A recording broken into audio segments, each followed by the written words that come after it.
Hey guys, Multicraft Mom here.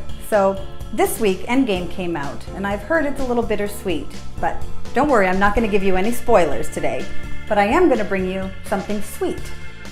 Now what we're going to do today is a great way that you can customize any cake for any occasion.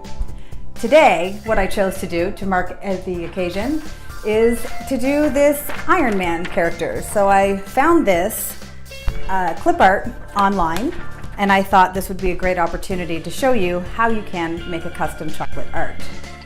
Now, when you're looking for an image, make sure that you try to find things that have distinct edges, not a lot of background, so that you can really define where to start.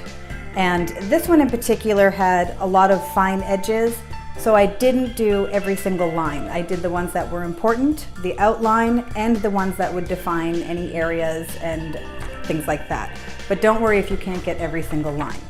So this one is a little more difficult than what I normally tackle, so let's see if we can pull it off. Let's get started. Now, what you'll need for a project like this is an image, some candy melts or dipping style chocolate, some candy coloring, piping bags or sandwich baggies with the tip cut off, paintbrushes with fine tips. Now, I use regular paintbrushes that I have just taken from the craft store. They are not designed for food, but I do keep them designated for that. Though I do know you can buy actual brushes for this type of thing. You'll also need some parchment paper or cling wrap, shortening or oil spray, some tape, and some napkins for sure. I've recently started using Wilton candy colors as it lets me get what I need.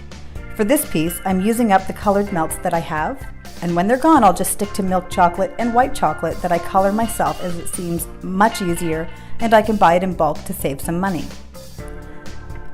Now, I also like to add a touch of Easy Thin little wax chips, and that helps keep it fluid.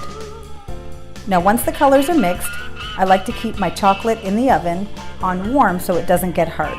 Now, you might have to turn the oven on and off periodically, as sometimes the warm setting can get too hot, which might make your chocolate get too thick. So you spray your image with the oil or lightly coat the image with shortening to get the parchment or the cling wrap to stick to it without moving around. You can try to tape it down too, but tape doesn't stick to parchment. Now, at this point you should be ready to get started. Now, the important thing to remember about doing this is that you'll have to work backward.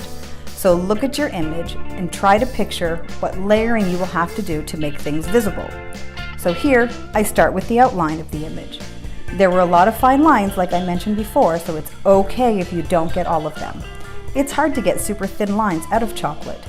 Just try to get the main ones that define the shapes and contours of the image. Now, looking at this particular image, I could see that once the outlines were done, I'd want to start with the things I knew would get covered with other things. So I picked the blue, which fades into white. So I did blue and then white on all of the areas. And then the next light color was the light yellow, and the next, and the next, and the next shade of yellow. I realized as I was making it that one of the colors on his thigh was slightly different, so I did mix some colors together on the spot to make that stand out. You can use your paintbrushes to help you with your highlights, brushing on things as needed, and you can also use a clean brush to help brush away any mistakes that you might inevitably make. I continue layering from the lightest color to the darkest.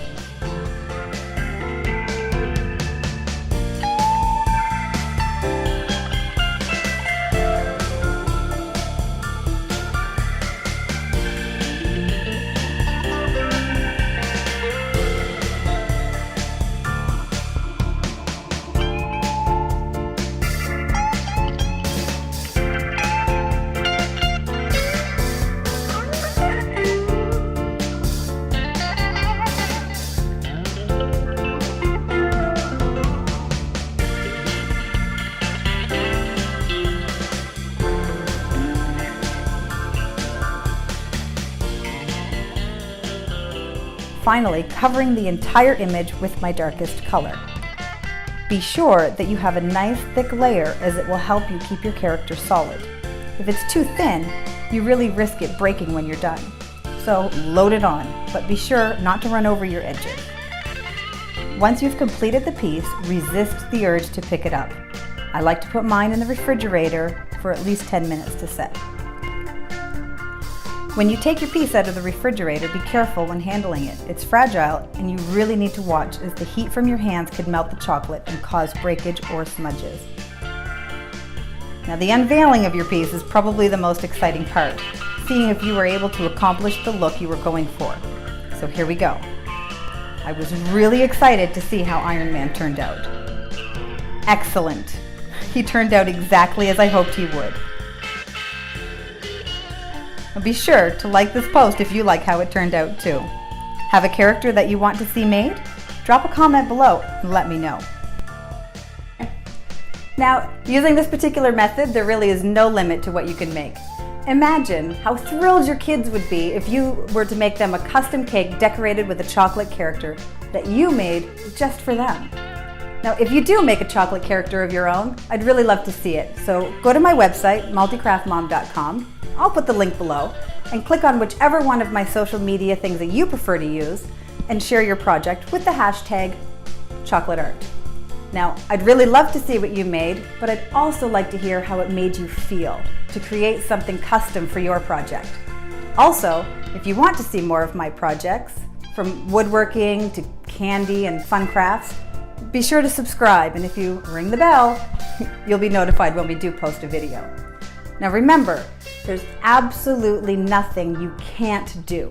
There might be things you haven't tried yet, or a few things you're not very good at. But you sure can try.